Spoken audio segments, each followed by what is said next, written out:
work in our lives. He was using us for his purposes, and we began to see work and money really as God's tools for his kingdom work, not as things to just benefit ourselves and make ourselves comfortable and gain notoriety in those things. So quickly thereafter, the babies started coming, and I felt called to leave a six-figure position at Kraft Foods. I had a very high-paying, it was actually a very easy job for me, but the Lord was stirring in my heart to stay home with our children. It was one of the first times in life I remember a very clear message from the Lord, like I knew that was him. Nobody in their right mind would decide to leave lots of money, right? And stay home. At the time, my husband had started selling real estate. Some months he sold zero real estate, and that meant we made $0. But in spite of all of those things, we stepped out in faith for me to be home and trusted God's plan for our family. So the years pass really quickly once you have children. I know for some of you the time drags right now, but once you have babies, the time just flies. And there were some really difficult times, particularly we lost our first baby girl during delivery. And that was very difficult for us, but yet there was a very real presence of the Lord during that trial in our life. And I have just an overwhelming sense of gratitude for his call and direction and provision in our lives. And so the call then to train and disciple my own children in his way had become my primary job. And I took it very seriously. Let me tell you, it was full-time, and I loved every minute of it. And parenting, for those of you who are parents, know it's probably the most humbling and likely the most humiliating role you may ever have. And you will recognize in parenting your complete and utter dependence on the Lord. And so, for sure, he took me to a place where I had to recognize that I needed him every moment. So our children were fortunate to be able to start in a private Christian school there where we lived in Arkansas. And parental involvement in this model was key. It's a hybrid model of sorts where they attend class either 2 or 3 days a week, kind of like you all do in university, and then they're home on those alternate days under the supervision of a parent, working on homework toward mastery, writing papers, studying for tests, all of those things. And so we jumped in with both feet into that model and plugged into that community. And I quickly realized that God had put me there to help minister to young mothers. Motherhood is a trying thing, and you can usually recognize them. They're frazzled and have the big eyes and have 3 of them jumping out of the cart at Walmart. And some days are just very trying. And so I jumped in there, volunteered on campus, led some mom groups, and ultimately served on their board of directors to help guide the school in their future growth. And so to be in community with other like-minded moms encouraged me greatly and was a great place to be in life where I could just walk alongside these ladies. So when our children, Preston and Libby, were in 2nd grade and kindergarten, we were able to visit a very remote ranch in northern New Mexico. So I know this could be shocking to some of you, but there was no TV, no internet, no cell phone service, like no Wi-Fi, none of that business. So we were really unplugged for a solid week. And what I found in that time of no distraction, as I walked on acre after acre, it's probably about a 50,000 acre ranch.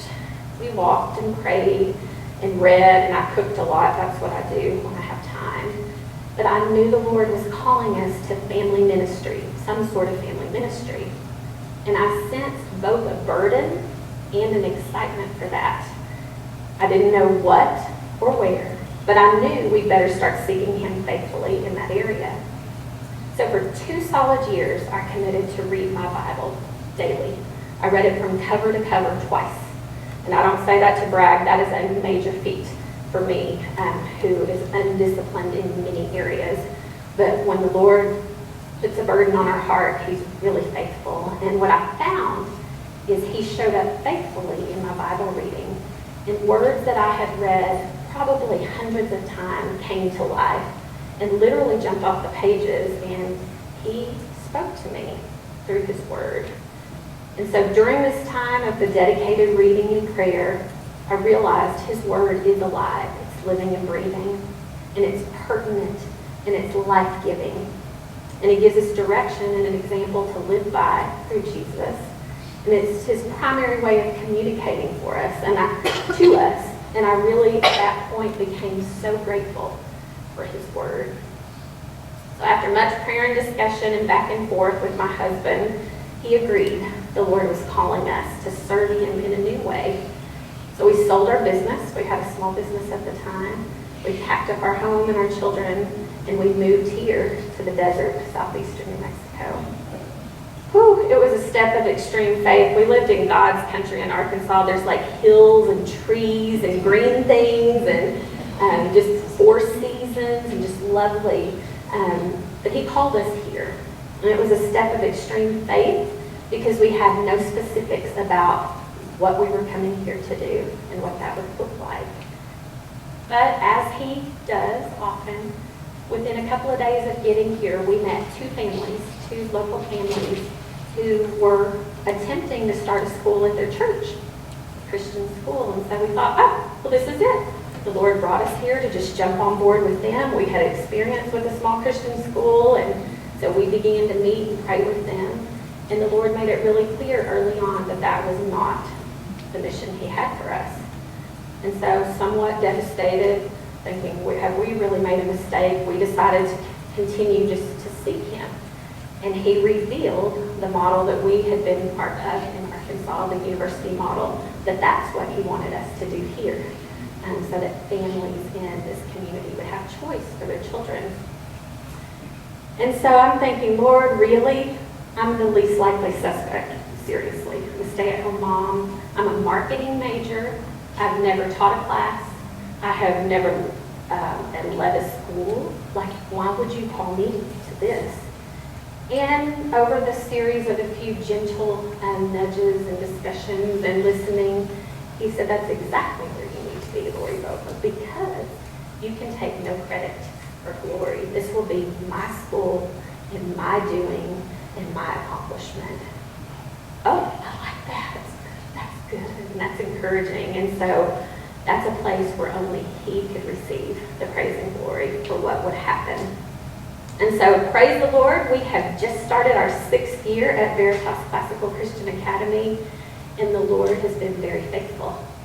Not only in finances, which I'm sure all of the faculty and administration here can acknowledge, running a private institution revolves a lot around finances. And it revolves around recruiting and retaining outstanding faculty, which the Lord in this little community has brought teachers who can teach Latin. We teach Latin starting in kindergarten. He's brought people who are extremely skilled in ancient literature and theology.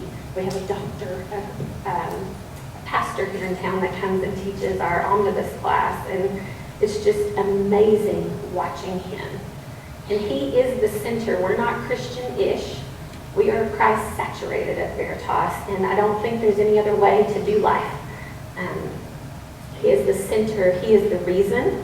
We not only pray and have chapel like you do, but we serve others. We study history from a biblical worldview. And I have the privilege of pouring into students and parents and faculty. And I get to see students learn and hearts and minds be changed by the power of the Holy Spirit. And I get to love them with the love that Jesus has shown me. And this overflow of love is what spurs me to also serve at our local church and in our community and in my home. And I can tell you, I never tire of doing this work. It is just a true honor and blessing to serve him. And so where before my faith had been secondary, it now is the very thing that sustains me.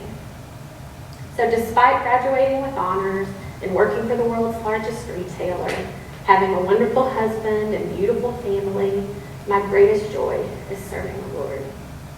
And it is humbling to acknowledge all that he has done and is doing, and from his word knowing what he will do. His grace overwhelms me regularly. I have learned that there are no sacred and secular things. in life. Everywhere we are and everything that we do, he can use for his glory. So in closing, I want to encourage you right where you are today. I know in a group this size that there are some of you who know Jesus personally. And I want to encourage you to follow him with reckless abandon. With everything that you have, I want you to follow him. Because his love is great and his plans are perfect. And I promise you will never regret time with him and service to him. But I also want to speak to those of you who don't know him personally. I encourage you to seek him and to find someone here you can talk to. I see a couple of men back here that I know personally from church, Mr. Arnold and Dr. Kirkpatrick, I know would love to speak with you. But he created you uniquely and for a relationship with him. And he is pursuing you whether you know it or not. And so I would beg you today to surrender your life to him. He is the only one who can rescue you, and his gospel is the only thing that can save you. So God bless. Thank you so much for having me today. Have a blessed day.